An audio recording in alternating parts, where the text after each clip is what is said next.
2차 대전 당시에 장교들이 자기 사병들에게 절대 금기 사항 하나를 하다라는데요.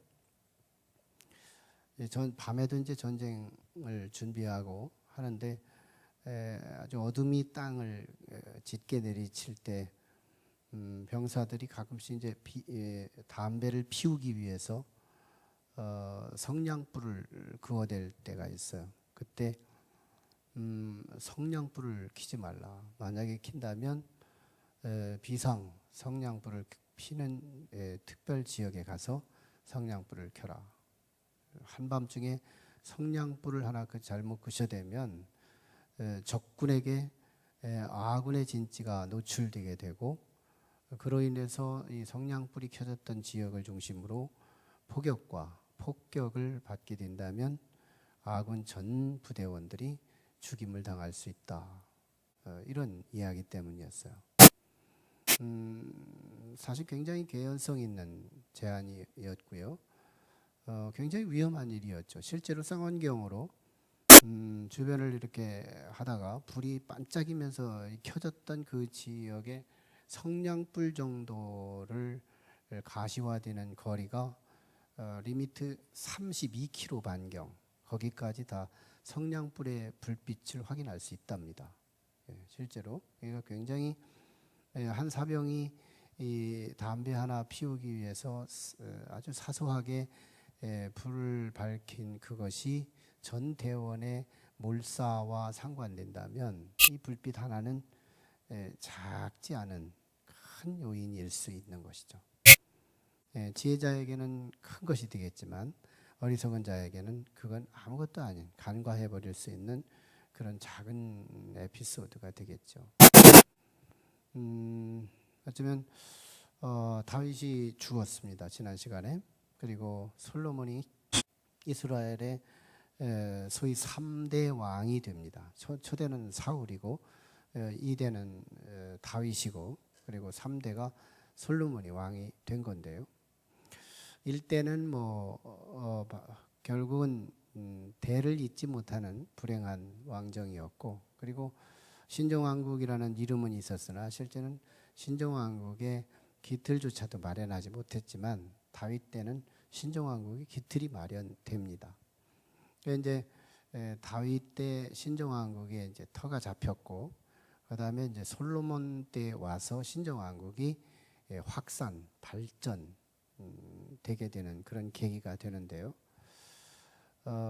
신정왕국이 되면서 적어도 1장, 열왕기상 1장에서 우리가 소위 한 반정 하나를 확인했었죠. 아도니아 왕자, 즉 다윗의 살아있는 큰아들. 첫째 아들도 죽었고 둘째 아들도 죽었고 셋째 아들도 죽었으니 넷째 아들이 큰아들이 된 거예요. 실제로 그 큰아들인 아도니아가 가만히 보니까 자기보다 한참 서열이 낮은 솔로몬이 왕이 되는 분위기가 되자 요압 장군 붙들고 아비아달 제사장 붙들고 장수 하나 붙들고 제사장 하나 붙들면 일이 되거든요. 그러니까 이스라엘 문화에서 성사될 수 있는 조건 갖추니까 아도니아가 반란을 일으킨 겁니다. 더군다나 아버지는 연세가 드셔서 이제 스스로는 기본 체온 하나도 유지 못하는 그런 아주 노쇠한 그런 상황에 오자 그 틈을 이용해서 아도니아 반란을 일으키게 된 겁니다. 근데 결국 하나님이 나단 선지자와 함께 개입하셔서 아도니아 반란은 실패로 돌아가요. 그래서 결국 이제 솔로몬이 왕위에 오르게 된 건데요. 결국 아도니아가 거기서 이제 솔로몬의 은총을 덧입고 자기 집으로 훈방 조치 받아가지고 다시 살 수 있는 기회를 주죠. 근데도 아도니아는 그 욕망을 자제하지 않고 기회를 틈타서 다시 하나님 나라, 솔로몬의 나라는 다윗의 나라를 이어받은 자로서 하나님 나라의 계승이죠. 하나님 나라의 계승을 위협하고 또 방해하기 위해서 아도니아 반란을 준비하기 위한 아주 작은 사건 하나를 일으키는 그것이 오늘 본문 말씀이에요. 아도니아가 이제 자기 법적인 어머니 다윗의 아내였던 밧세바, 즉 솔로몬의 어머니 밧세바를 찾아가서 이렇게 얘기해요. 어머니, 법적인 어머니니까요. 자기를 낳아준 어머니는 아니지만 어머니, 사실은 제가 왕위를 앉아야 할 적임자가 맞습니다. 아들들 가운데 제일 큰 아들이 나고 실제상, 그리고 나는 여러 가지로 후왕으로서의 입지를 다 갖춘 사람입니다. 다만 한 가지, 딱 한 가지가 모자라요. 하나님의 뜻이 아니어서 나는 왕위에 오르지 못하고 오직 내 동생 솔로몬이 왕이 됐습니다.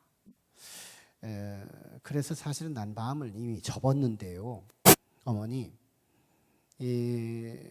내가 이 마음을 접지만 좀 내가 위로가 되기 위해서 한 가지 소원 하나를 좀 들어주시죠. 이러고서 이제 소원을 얘기하는데, 아버지의 마지막 아내, 왕이니까 아내들이 많이 있잖아요. 제일 마지막 아내, 체온이 떨어져서 전국에서 아리따운 여자 하나를 데려다가 그 충신들이 아내로 세워줬던 20대 아비삭이라는 아리따운 여인이 마지막 아내였었습니다. 근데 다윗이 그 여인과 동침은 하지 않았다 하면서 사실상 법적인 아내는 아내지만 사실상 동거하지 않은, 동침하지 않은 그런 사실상 단순한 아내가 된 거죠. 아가씨가 된 거죠. 그러니 이제 아도니아가 이것을 근거로 아버지의 마지막 아내인 아비삭을 나의 아내로 삼도록 좀 도와주시죠. 솔로몬의 어머니 밧세바 입장에서 잘 들어보니까 어차피 이제 아들이 솔로몬이 왕이 됐겠다.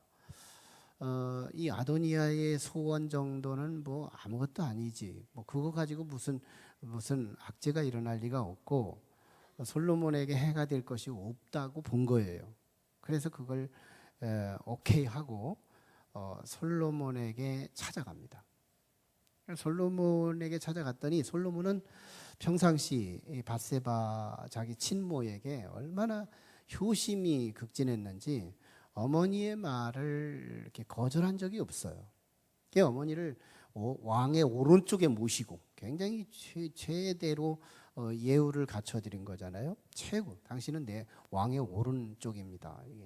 왕의 오른쪽에다 모시고 어머니 뭐든지 말씀하세요. 제가 어머니 말이라면 내가 다 들어드릴게요 하고 주문을 한 거예요. 했더니 밧세바가 솔로몬에게 하기를, 내가 지금 작은 거 하나 지금 요구할 테니 내 이 작은 요구를 거절하지 말아주세요. 굉장히 단적인 막 핀을 박아요. 솔로몬도 이제 주목하면서 들었는데 무슨 얘기했느냐면, 어차피 너는 왕 됐고 네 형, 법적인 형이지만 아도니아는 이제 왕족의 하나로서의 왕자일, 단순한 왕자인데 저거 어떡하냐. 좀 소원 하나가 있다는데, 작은 소원인데 이거 한번 네가 들어주면 어떻겠니? 그 내용은 아비삭 있잖아. 아버지의 마지막 얻었던 아리따운 20대 아비삭 있잖아. 이 아비삭을 그의 아내로 주면 아마 미모가 뭐 전국에서 탁월한 미모를 갖고 있었다니까 단순하게 예뻐서 그러는가 보다 이렇게 생각을 하고 밧세바의 마음의 윤허를 통해서 왕의 윤허를 받고자 했던 건데요. 솔로몬이 듣고 보니까 뭐 갑자기 감정이 바뀌는 거예요.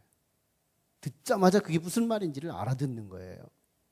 밧세바는 그게 무슨 말인지 모르는 거지만 솔로몬이 그 소리를 듣고 어머니, 막 억하심정의 말을 쏟아냅니다. 어머니, 저 아도니아는 내 형제인데 차라리 그거 주문하지 말고요, 내 왕위를 뺏어서 아도니아한테 주시죠. 아니, 얼마 전에 반란을 일으키는데 주범이 됐던 아비하달 같은 제사장, 그 사람이 주문하는 것도 들어주시죠. 아니, 요압 장군의 주문도 들어주시죠. 반역했던 요압 장군. 이 사람도 소원 있거든 들어주시죠. 무슨 말이에요? 이 밧세바가 굉장히 솔로몬이 마음이 엄청 상했다는 것을 말해요. 막 억하심정을 내놓는 거예요. 마음에 막 큰 상처를 받은 거예요. 그리고는 이제 작심합니다. 아도니야, 내가 너를 죽이지 않으면 하나님께서 내게 저주를 내릴 거다.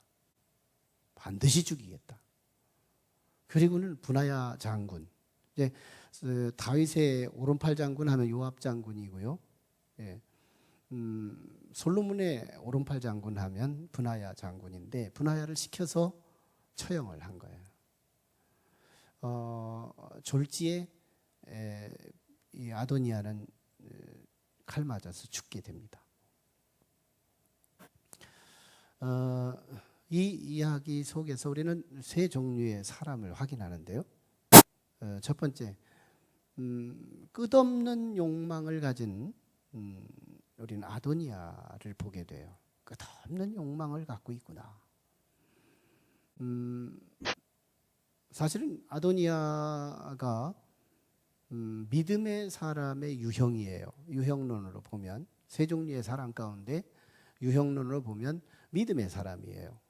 실제로 1장에서 반란이 실패로 돌아가자 아도니아가 좀 살기 위해서 이제 왕한테 이제 발각되면 죽임을 당해야 되잖아요. 처형돼야 되는데 그가 어떻게 해서 살았느냐면 성전에 가서 아직 성전은 세우지 않았지만 제사 드리는 산당에 가서 성전에 들어가서 제단 뿔 레위기에 약속하신 하나님이 죽을 수밖에 없었던 사람을 살 수 있는 부지 중에 죄를 지은 사람이 살 수 있는 활로의 길을 열어줬던 제단 뿔을 붙들고 아도니아가 살게 됩니다.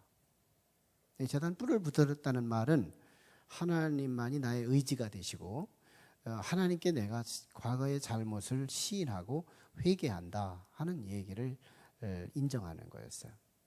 근데 뭐예요? 시간이 지나고 나서 안정을 찾고 나니까 다시 반란을 일으킨 걸 보면 이 아도니아는 회개를 할 줄 몰라요.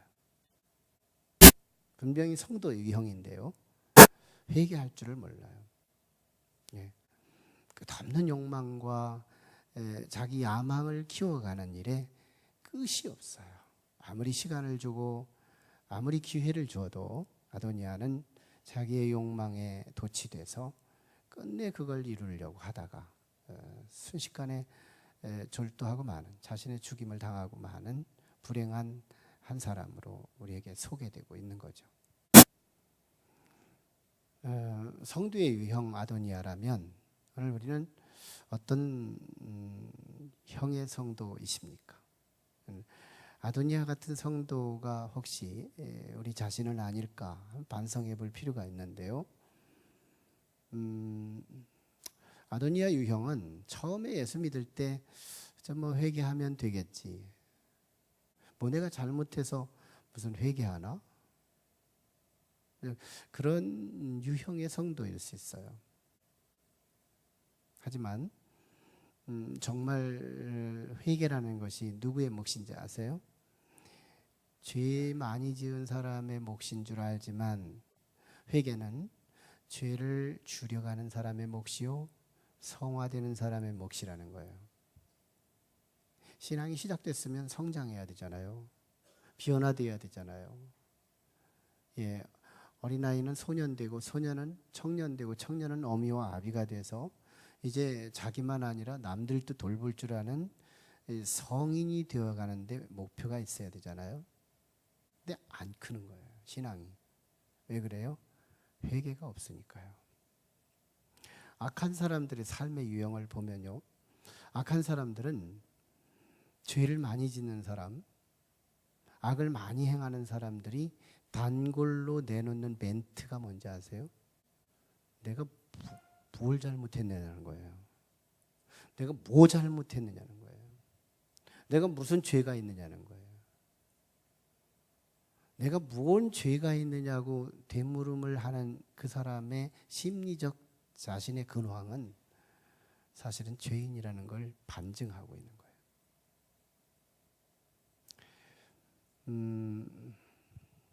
저스틴 홀컴이라고 하는 신학자가 있는데요.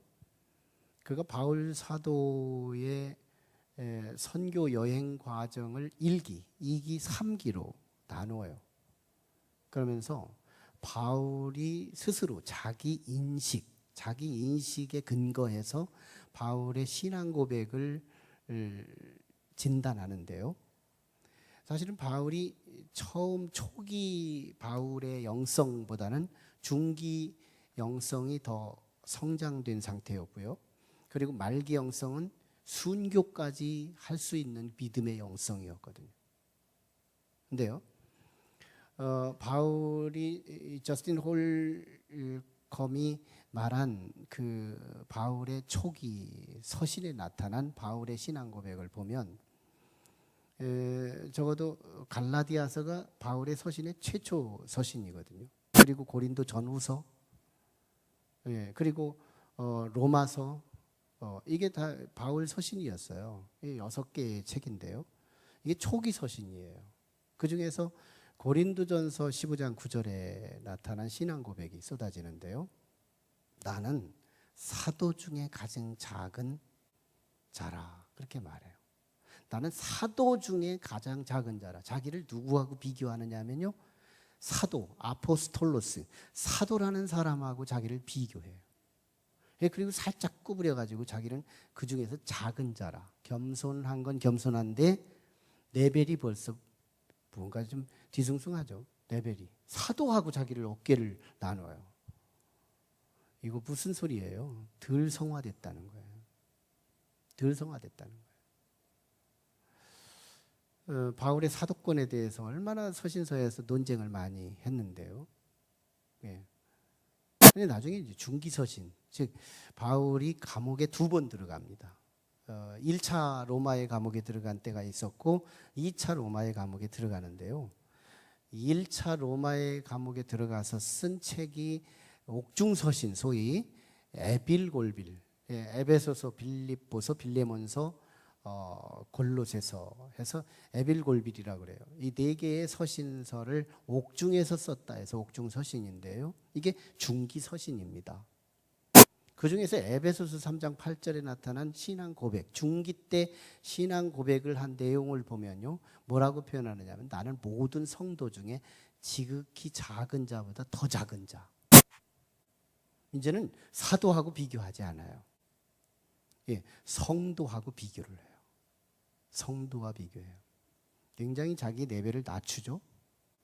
뭔데요? 은혜는 깊어진 거예요. 성화는 더 성장한 거예요. 근데 고백은 땅을 치는 거예요.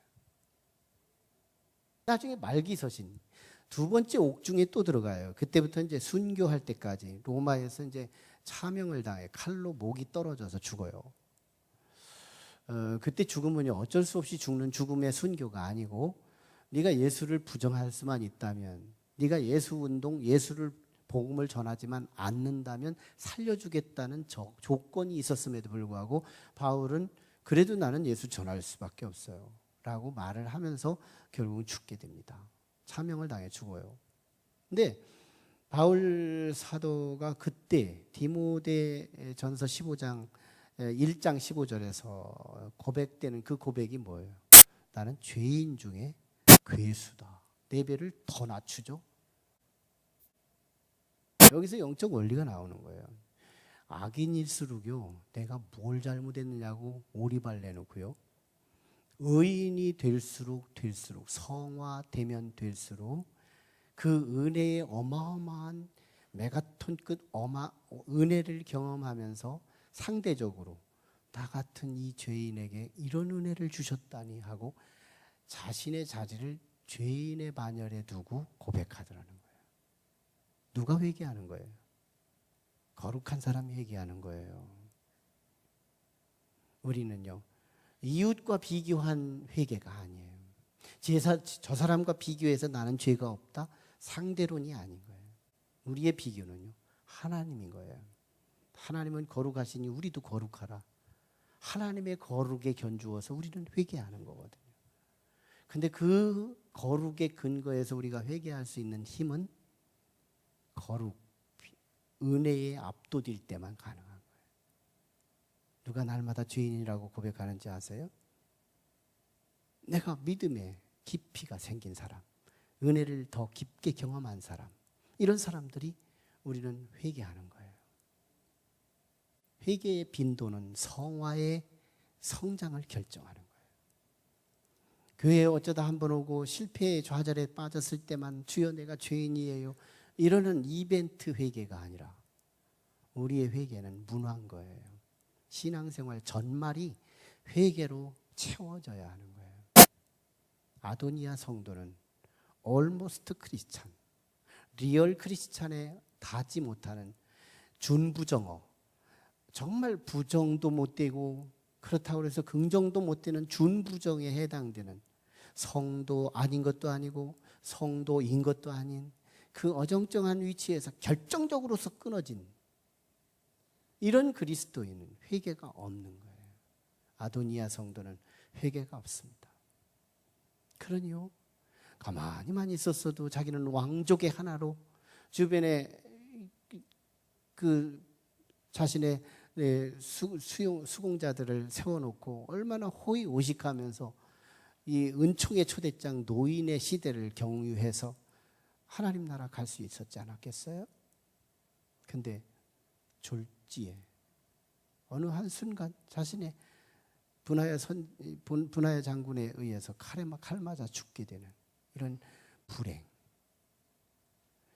잠언서 16장 18절에 교만은 패망의 선봉이요 거만한 마음은 넘어짐의 앞잡이니라.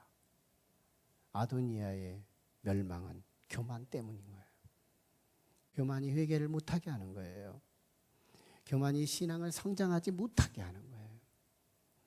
오늘 우리 속에 나도 모르게 내 속을 차지하고 나도 이제 저항할 수 없는 그 교만의 바위덩어리, 어마어마한 그 바위덩어리가 내 속에 들어와서 겸손의 이벤트를 해본다고 해도 여전히 겸손되지 못하는 내 속에 있는 그것이, 여러분, 내가 잘 되기를 위해 내가 직접 왕이 되기 위해 노력을 했지만 결국은 왕도 못 되고 청춘에 자신의 죽임을 당하고 마는 불행한 아도니아. 전 우리 교회에 그런 성도가 하나도 없기를 원합니다. 날마다 회개하는 거예요. 우리는 회개가 상식이어야 돼요. 전 누가 눈물을 흘리며 회개하는 성도를 보면 존경스러워요. 성도가 존경스러워요. 어떤 때는 목사가 회개를 못할 때가 있어요. 강팍해져요. 당연한 권리와 당연한 의무 위에 의무를 감당하지 못하는 성도에 대해서 막 화가 나요. 근데 옆에서 한 성도는 자기 죄라고 고백하고 회개하는 그 성도를 보면요, 하나님 내 저 가슴을 내게 주세요, 이런 기도를 할 때가 있다니까요. 얼마나 존경스러운지 몰라요. 회개가 다시 시작의 초석인 거예요. 우리는 다시 시작할 수 있어요. 지난 주간 실패해도 괜찮아요. 지금까지 실패해서도 괜찮아요. 다시 시작할 수 있다면 그 다시 시작할 수 있는 초석이 뭐예요? 회개예요. 회개. 저는 우리 교회가 회개하는 교회였으면 좋겠어요. 날마다 회개하는 거예요. 내가 참 잘못됐구나. 내게 이미 주신 은혜가 너무 큰데 내가 너무 지나친 욕망과 탐욕 속에 빠져 있구나. 우리 자신을 날마다 반성하고 돌이킬 줄 아는 성숙한 성도 되었으면 좋겠어요. 두 번째 모습이에요. 작은 여우를 데려다가 사랑하는 아들에게 데려다 주는 밧세바 유형의 성도가 있어요. 여기서 제가 작은 여우라고 하는 단어는 본래 솔로몬이 사용한 단어예요. 소위 아가서가 1장에서 8장까지 이제 쓰여지는 건데요. 아가서는 사실은 솔로몬 개인적으로는 솔로몬의 연애책이에요. 솔로몬이 술람미 여인을 사랑하게 되는데요. 그 사랑의 정도가 얼마나 애절했고 그 스토리가 참 감미로워서 연애책이지만 이게 성서로 편입될 수밖에 없었던 이유가 마치 예수 그리스도가 우리 성도를 사랑하는 그 사랑의 정도와 그 이야기의 패러다임이 너무 같더라는 거예요. 그래서 성경에 들어온 책이 된 건데요. 술람미 여인을 사실을 뜯어보면 흑인이에요. 시커먼 얼굴, 피부색도 뭐 뽀얀하지도 못한, 화장은 하나마나 뭐 이런 여인인데요. 근데 이 여인을 그렇게 사랑할 수가 없는 거예요. 아가서의 배경을 보면요, 한겨울이 지났어요. 그리고 새봄에 비가 내려요. 너무 비가 내리니 새봄에 막 모든 송방이 오미 트기 시작하는 새소망, 아지랑이가 솟아나고요, 새싹이 돋아나기 시작하고요, 포도원에는 포도의 꽃이 피기 시작하고요. 이러면서 너무 소망이 가득한 퍼펙트한 환경, circumstance, 이 퍼펙트한 완벽한 환경을 전제해서 아가서가 쓰여집니다.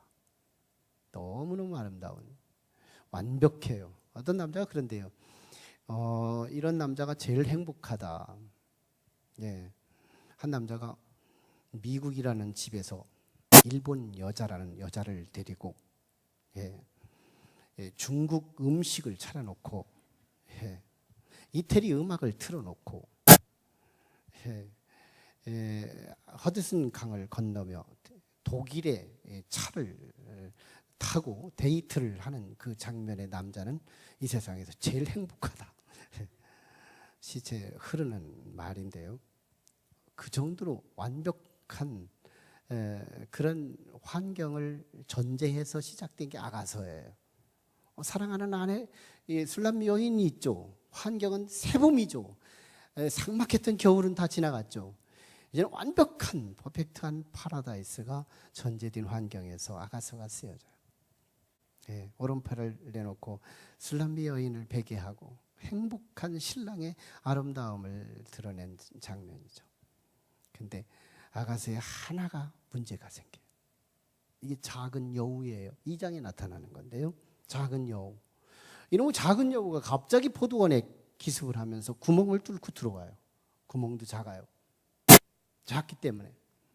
근데 돌아다니면서 이 한 마리가 들어온 이 여우 한 마리가 이 포도나무, 저 포도나무를 흔들어대면서 막 피어난 이 포도의 꽃, 이 유실수의 꽃들을 막 다 떨어뜨리는 거예요. 흔들어대면서. 이 한 마리가. 그거 한 마리 정도 가지고 무슨 상관일까 했는데 너무너무 작은 이 여우 하나가 쑥대밭을 만들어 놓는 거예요. 그 파급 효과가 대단히 크게 안 좋게 나타났다는 거예요. 그래서 솔로몬이 2장에서 외치고 들어가는 거예요. 이 작은 여우를, 포도원을 허는 작은 여우를 잡으라. 이게 문제라는 거예요. 다 갖췄지만, 모든 인프라가 완벽하게 주어졌지만 이 작은 여우, 너무 간과할 수밖에 없는 작은 거 그까짓 거 뭐 세양지 이스라엘의 작은 여우는 쥐보다 조금 더 크대요. 우리나라의 여우를 생각하면 안 되네요. 너무너무 미약한 이 여우 한 마리가 이 아름다운 이 천국 같은 환경을, 쑥대밭 지옥 같은 환경을 만들어 내더라는 거예요. 네. 아도니아가 바로 그 역할을 한 겁니다. 예, 아도니아가요, 사실은 오늘 본문에서 이제 초반부에 고백을 하고 있는 것 중에 하나가 바세바 어머니한테, 어머니, 나는 왕 될 자격은 다 갖췄는데요, 하나님의 뜻이 아니어서 동생에게 넘어갔어요. 이렇게 말했지만 거짓말인 거예요. 사실은 왕 될 자격이 딱 하나가 부족한 거예요. 왕 하면은 정통성이 생명인데요, 정통성 하면은 선왕이 인정한 사람이 왕이 되는 것이 정통성인데, 그러려면 뭐 도장을 주든지 어떤 아내를 넘겨주든지 해야 되는데, 왕한테 얻을 수 있는 이 정통성을 얻을 수 있는 결정적인 요소가 없는 거거든요. 반란을 해도 12지파의 제사장들이 지도자급인데 이 제사장들 앞에 설득을 하려도 왕이 인증해줬다라고 하는 아무런 증거가 없으니까 결정적인 약점을 아도니아는 갖고 있었던 거예요. 하나님의 뜻 때문에 자기가 왕이 안 됐다는 얘기가 아니고, 아도니아는 믿음이 없거든요. 그래서 하나님의 뜻에는 관심도 없어요. 설교를 들으면서 하나님의 뜻이 내게 오늘 무슨 말씀을 주실까 관심이 없어요. 아도니아 유형의 성도는 하나님의 말씀 속에 하나님의 뜻 따위는 관심이 없어요. 내게 주시는 말씀의 그 세미한 음성은 뭘까, 여기에 관심이 없는 거예요. 말만 내놓는 거예요. 그래서 이 아도니아는 결정적으로 선왕으로부터 인정받는 인증표가 있어야 되는데 그게 바로 아비삭이었던 거예요. 아비삭 하나만 자기가 쥐면, 그래서 솔로몬 왕도 인정해 줄 수 있는 그런 아비삭 하나만 주면, 내가 반란을 일으켰을 때 이스라엘의 12지파의 지도자인 장로들이 딱 일어나가지고 당신이 어째서 왕을 솔로몬인데 반정을 합니까? 이렇게 제시했을 때, 보세요, 선왕께서 누구에게 왕위를 넘긴 겁니까? 솔로몬이 불법이에요. 사실은 솔로몬은 형제 중에서 제일 그 말제에 해당되는 사람이고 나는 으뜸 가는 사람 아닙니까? 그리고 선왕께서 나한테 위임해준 증거가 뭐야? 아비삭이 내 아내 아닙니까? 아비삭 하나만 내놓으면요, 히든 카드, 그 왕이 되는 데는 문제가 없는 거였어요. 그 음모를 갖고 밧세바의 아둔함을 치고 들어온 거예요. 근데 밧세바는 이거를 지금 인정해주고 그리고 솔로몬에게 와서 설득하고 있는데 무슨 말인 거예요? 밧세바는 이제 조금 있다가는 이 결정적인 히든 카드를 인정해 주므로 아비삭이 아도니아의 아내가 되는 순간 반란이 일어나고, 반란이 성공된다면 가장 먼저 솔로몬이 죽어야 하고요, 그 다음에 연쇄적으로 죽어야 할 건 밧세바가 죽어야 하고요, 밧세바가 출생한 아들들이 함께 죽어야 하고요, 그의 모든 혈통들이 다 죽어야 되는 거거든요. 밧세바가 지금 뭘 요구하고 있는 거예요? 내가 죽을 일을 내 열심으로 아들에게 청원하고 있는 거예요. 우리 가문이 죽을 수 있는 일을 내 열정으로 지금 노력하고 있는 거예요. 아들을 죽이는 일을 엄마가 열정하고 있는 거예요. 아들을 위해서 잘 되라고 하는 그 일인데 아들을 죽이기 위해서 자기가 지금 주선하고 있는 거예요. 이거 어리석음 아닐까요? 자기가 지금 조금 있으면 죽을 수 있는 일을, 이 일이 어머니가 주청하고 있는 이 일이 성공된다면, 조금 있으면 반란이 일어날 게 자명하고 그 반란이 성공된다면 아들 죽고 자기 죽고 자기의 아들들 다 죽어야 하는 상황인데 이 비극을 모르고 자기가 열심히 주선하고 있는, 이게 뭐예요? 안 믿는 사람들의 전체 유형을 보면요, 그들은 자기가 잘 살기 위해서 열심히 해요. 직장 가요, 열심히 배우고 스펙을 얻어요, 그리고 열심히 권위를 얻어내고 권리를 장악해요. 세상에서 직위와 보직을 얻어내요. 자기가 잘 되기 위해서예요. 가정이 잘 되기 위해서예요. 자기 아지트, 자기 야망이 이루어지기 위해서예요. 그런데 가보면 꽝인 거예요. 다 없어지잖아요. 돈도 나 떠나잖아요. 가족들도 나 떠나잖아요. 건강도 나 떠나잖아요. 우리의 인생의 결론은 나 하나만 남는데요, 누가 나를 도와요? 화장터에 던지면 끝나지. 인생은 공인 거예요. 무인 거예요. 아무것도 아닌 거예요. 근데 그걸 보편적으로는 아는데 특수하게 그걸 인식하지 못하고 우리는 어리석음 속에 가는 거예요. 나 잘 되기 위해 살았는데 결국은 망하는 거예요. 시간의 갭만 차이가 있을 뿐이죠. 아도니아는 반란이 이기면 조금 있다가 이제 성공할 수 있는 일이지만, 정말 오늘 우리 인생은 조금만 멀리만 바라봐도 사실은 내가 잘 되기 위해 열심히 살았는데 결국은 죽는 길인 거예요. 안 믿는 건 미련한 거예요. 안 믿는 건 어리석은 거예요. 오늘 불신은 어리석음인 거예요.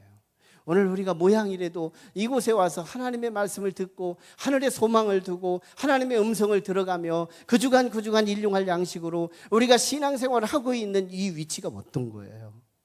이거 지혜예요. 이게 복이에요. 우리가 바라는 바는 영생하고 싶고, 우리가 바라는 건 구원이고 싶고, 우리가 바라는 건 잘 되고 싶고, 우리가 바라는 우리의 가문이 형통하기를 원하는데 그게 이루어진다면 지혜 아닐까요? 내가 살기를 원하는데 결국은 죽는 거예요.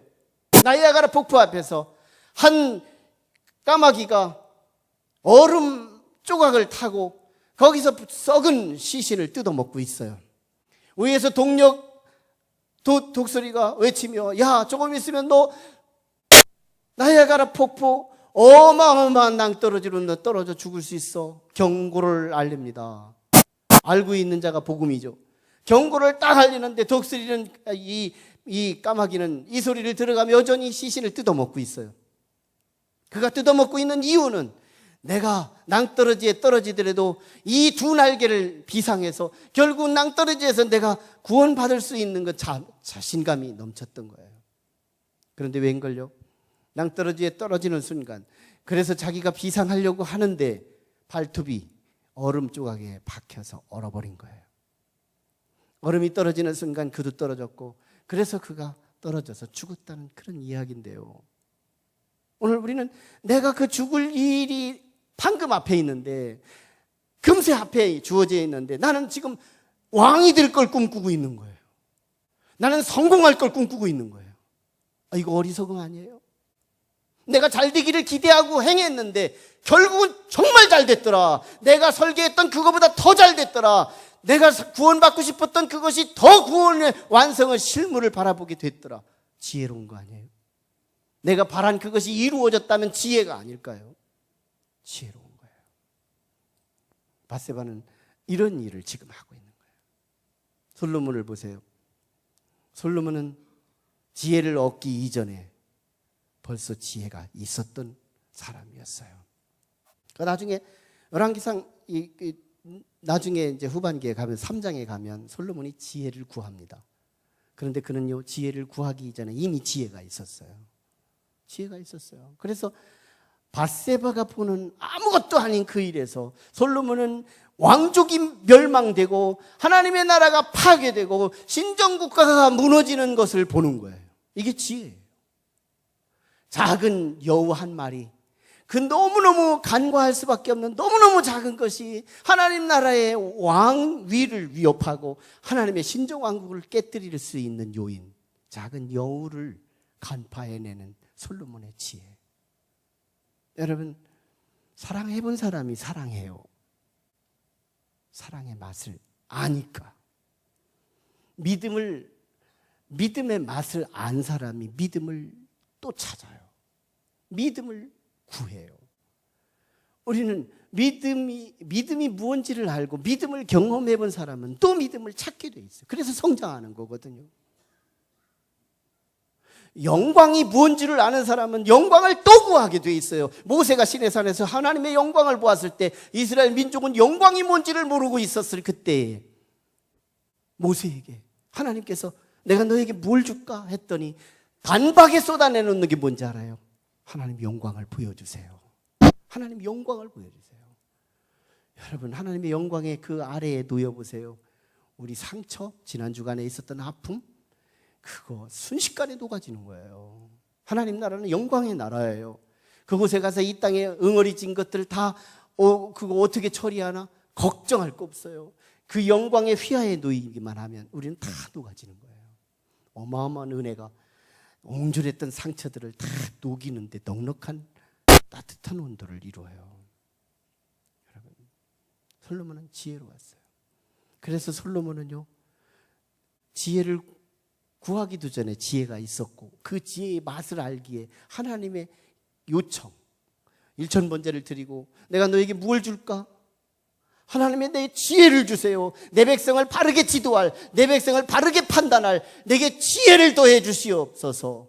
이때 솔로몬에게 너는 참 내 마음에 든다 해서 지혜를 주시고 부귀 영화 권세까지 다 주셔서 오랫동안 장수까지 하게 떠나게 하는 이 하나님의 응답을 보잖아요.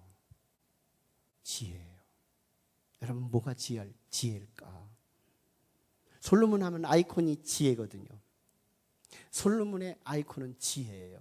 참, 이 지혜를 구경하기 위해서, 이 지혜를 목도하기 위해서 얼마나 많은 3,000km 넘게 떨어져 있는 이 이방 흑인의 왕들이 막 찾아와서 돈 내고 선물 내고 그 지혜를 바라보는 그런 지혜의 탁월한 자죠.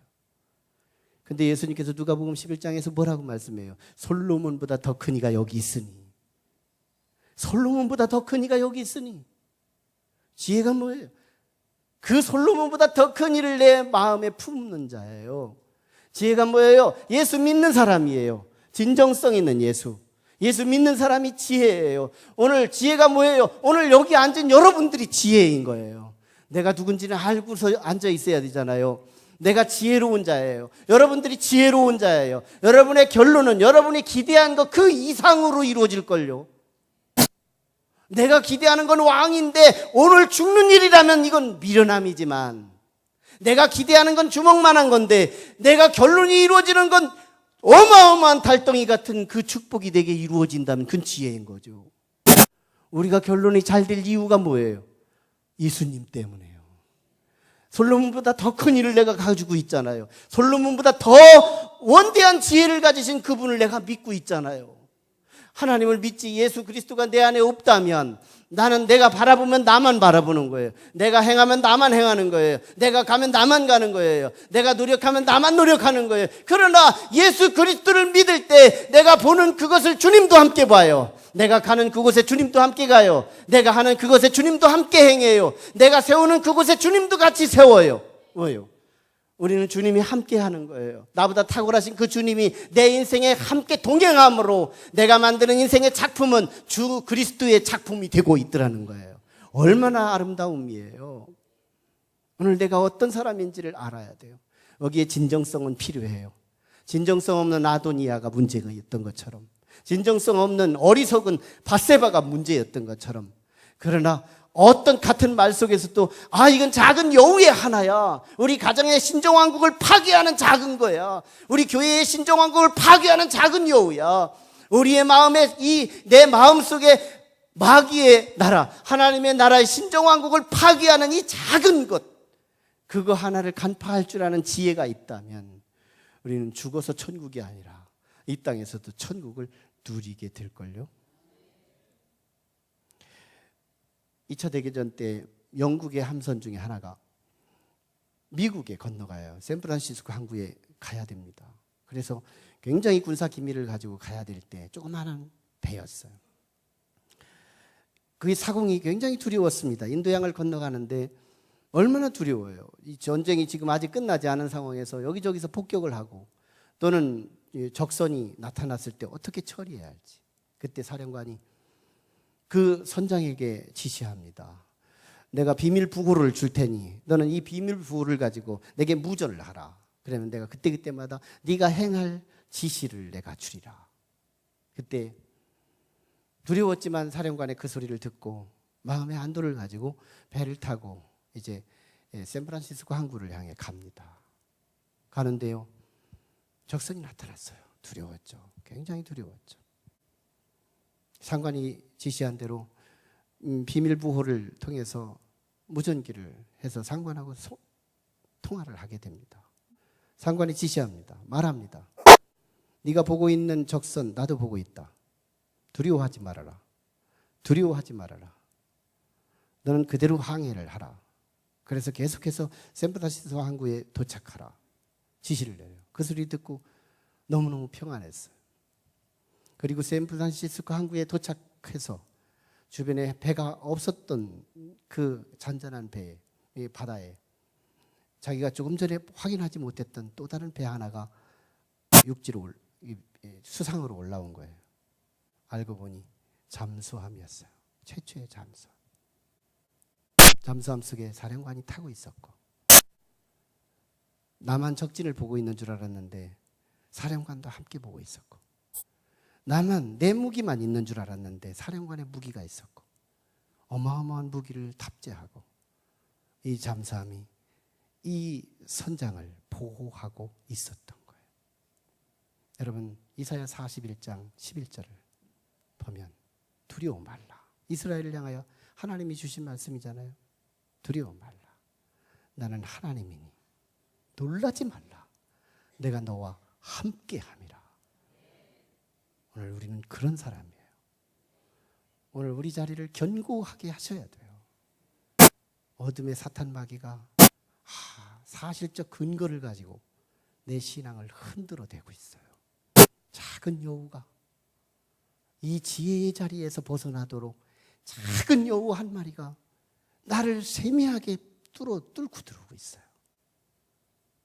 우리는 아도니아가 돼도 안 되고 자기 아들을 죽이는 일을 수고함으로 애씀으로 그 일을 굳이 하고 있는 밧세바가 돼도 안 되고요. 솔로몬같이 그 말이 무슨 뜻인지를 알고 이 작은 여우 같은 하나를 제거함으로 신정왕국의 확산과 놀라운 전 창대함을 이루는 그 지혜로운 그 지혜가 저와 여러분에게 정착되기를 원합니다. 커졌으면 좋겠어요. 내 개인에게 찾아오는 작은 여우, 사실에 근거한 여우, 상대방이 분명히 실수를 통해서 링크를 걸고 찾아오는 여우, 불법을 가지고 찾아오는 여우가 아니라 당연한 필요성을 가지고 내게 찾아오는 여우. 나는 정당방위적인 입장에서 내가 화가 나고요, 내가 속상한 이유가 바로 그것 때문이라고 말할 수 있는 분명한 인과율이 있는 이유, 이 작은 여우가 이 지혜의 자리를 벗어나도록 오늘 우리를 유혹해요. 그리고 오늘 우리는 이미 지혜자의 자리로 와 있는데, 우리의 아들은, 우리의 딸은, 우리의 아내는, 우리의 남편은, 우리의 부모님은, 우리의 지인들은, 우리의 친척들은 아직 자기 잘 되기 위해 살지만 얼마 있으면 지옥 갈 그분들, 이제 두 분을 선택하셔야 돼요. 오늘 열린 모임 선포주일이에요. 지혜롭다고 스스로 판단하고 왕의 야망을 가지고 살아가고 있는 우리 믿지 않는 불신자들, 잘 되기 위해 실컷 살지만 결국은 지옥에 내던질 불쌍한 영혼들, 어리석은 영혼들이 우리 주변에 있어요. 하나님이 나를 먼저 믿게 한 이유는 나를 통해 그가 지혜자의 길로 인도하라고 우리를 불러주신 거예요.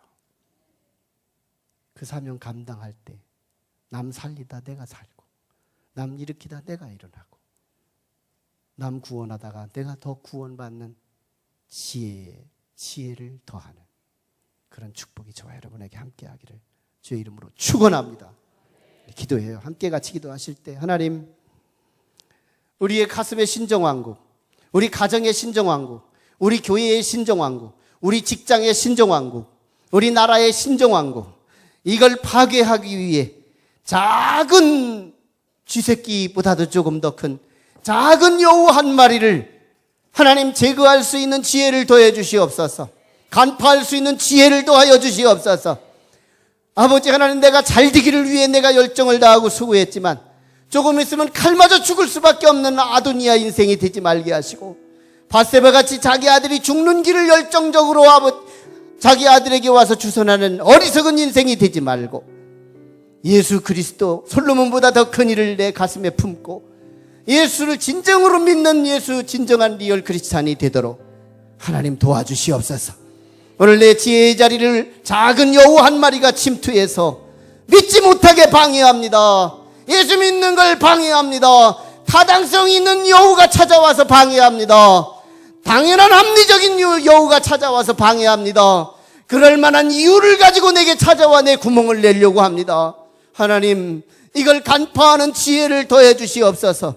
내가 생각하는 그 생각에 주님도 함께 생각해 주시고, 내가 보는 그것에 주님도 함께 보게 하여 주셔서 하나님 속아 넘어가지 않게 하시고 지혜의 지혜를 더해 주심으로 우리 인생의 예수 그리스도 안에서 온전한 성화로 천국의 삶을 살게 도와주시고, 나로 인해서 우리의 가정이 인가기도 되게 하시고, 나로 인해서 내 친구가 예수 믿게 하시고, 나로 인해서 신정왕국을 확장시켜가는 번성기가 되게 하여 주시옵소서. 우리 간절히 말씀을 붙들고 기도합니다. 살아계신 아버지 하나님, 은혜를 감사해요. 오늘 이 시간 우리 주님 주신 말씀 이제 기도하기를 원합니다. 오 주여 도와주시옵소서. 오늘 지혜가 무엇일까요? 지혜가 무엇일까요? 내가 아버지 왕의 비전 가지고, 왕의 꿈을 가지고 아버지 내가 잘 되기 위해서 내가 노력하고 수고했다 한들 그것이 이루어지는 것이 아니라, 아버지 하나님이여, 왕 되려고 했던 아도니아는 그날 아버지 하나님이여 젊음의 시절에 칼 맞아서 죽고만한 아버지 하나님 불행한 어리석은 아도니아를 보았습니다. 아버지 자기 아들을 죽이는 일을 주선에 열심히 땀을 흘리고 수고하는 밧세바도 보았습니다. 아버지 아도니아 같은 인생 되지 않게 하시고, 밧세바 같은 인생이 되지 않게 하시고, 솔로몬 같은 인생이 되게 하여 주시옵소서. 솔로몬 같은 인생이 되게 하여 주시옵소서. 아버지 하나님, 여지 솔로몬보다도 탁월하신 예수 그리스도가 내 안에 거하기를 원합니다. 내 눈과 함께 보게 하시고 내 손과 함께 역사하시고 내가 가는 그 길에 주님도 함께 가심으로 승리하는 우리 모두가 되게 하여 주시옵소서. 예수님 이름으로 기도 올리옵나이다. 아멘. 우리 다 같이 자리에 일어나셔서 같이 흑암에 사는 백성들을 보라 찬양합니다.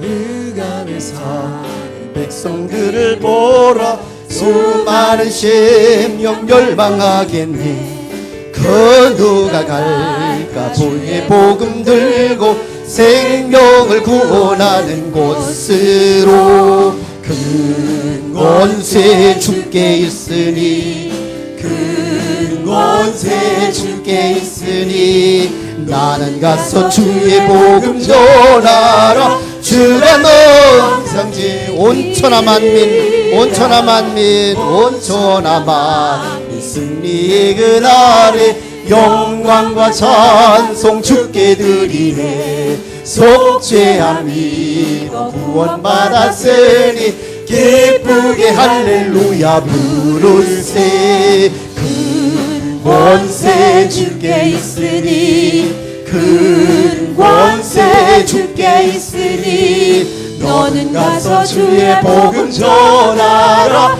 주가 너 항상 지키리라. 지금은 하나님의 은혜와 사랑과 감동, 감화, 역사하심이 오늘 우리의 같은 인생을 살아가면서 세 종류의 인생이 있음을 깨닫고, 하나님 아도니아 같은 인생, 밧세바 같은 어리석은 인생을 청산하고 내 인생의 가슴에 신정왕국, 가정의 신정왕국을 해치는 작은 여우를 발견하고 하나님 참으로 연민으로 그걸 수용하지 않고 아버지 하나님 그것의 파장의 결국의 파국을 미리 직감하고 하나님의 지혜를 통하여 작은 여우를 죽이고 없앨 수 있어서 거기에 신정왕국을 탄탄대로로 확장하게 했던 솔로몬의 그 길이 나의 것이 되기를 간절히 염원하고 소원하고 돌아가는 온 성도들의 심령과 가정 위에, 자녀 위에, 부모 위에, 저들의 모든 부부 위에, 그리고 저들의 사업과 직장 위에 지금으로부터 영원토록 함께 하시기를 간절히 축원하옵나이다. 아멘.